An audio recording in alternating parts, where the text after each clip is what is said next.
Caution. It is vitally important not to make connections.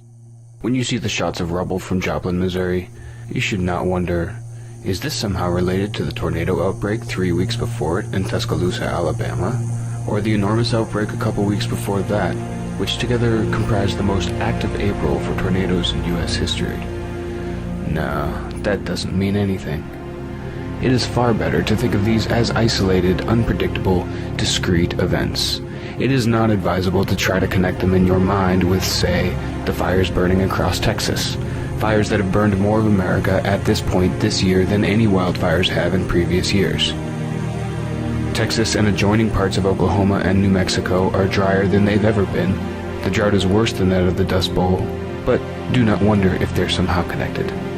If you did wonder, you see, you would also have to wonder about whether this year's record snowfalls and rainfalls across the Midwest, resulting in record flooding along the Mississippi, could somehow be related. And then you might find your thoughts wandering to, global warming, and to the fact that climatologists have been predicting for years that as we flood the atmosphere with carbon, we will also start both drying and flooding the planet, since warm air holds more water vapor than cold air.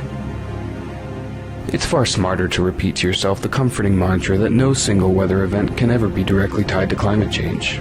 There have been tornadoes before, and floods. That's the important thing. Just be careful to make sure you don't let yourself wonder why all of these record-breaking events are happening in such proximity. That is, why there have been unprecedented megafloods in Australia, New Zealand, and Pakistan in the past year. Why it's just now that the Arctic has melted for the first time in thousands of years. No, better to focus on the immediate causalities.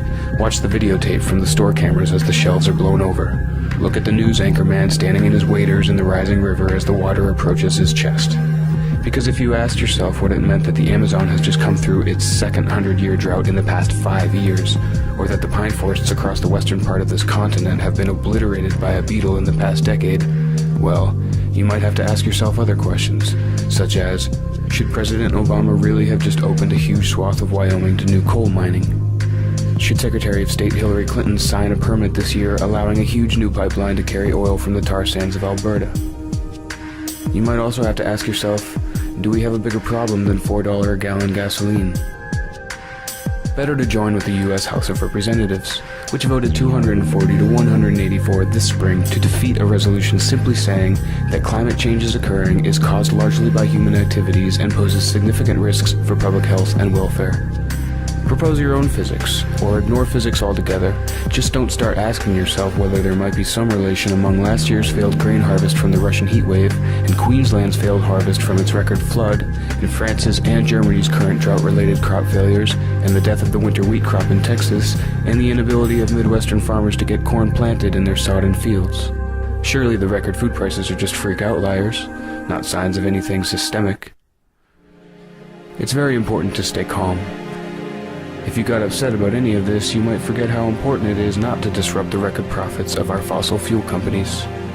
If worst ever did come to worst, it's reassuring to remember what the U.S. Chamber of Commerce told the Environmental Protection Agency in a recent filing, that there's no need to worry because, quote, populations can acclimatize to warmer climates via a range of behavioral, physiological, and technological adaptations, unquote.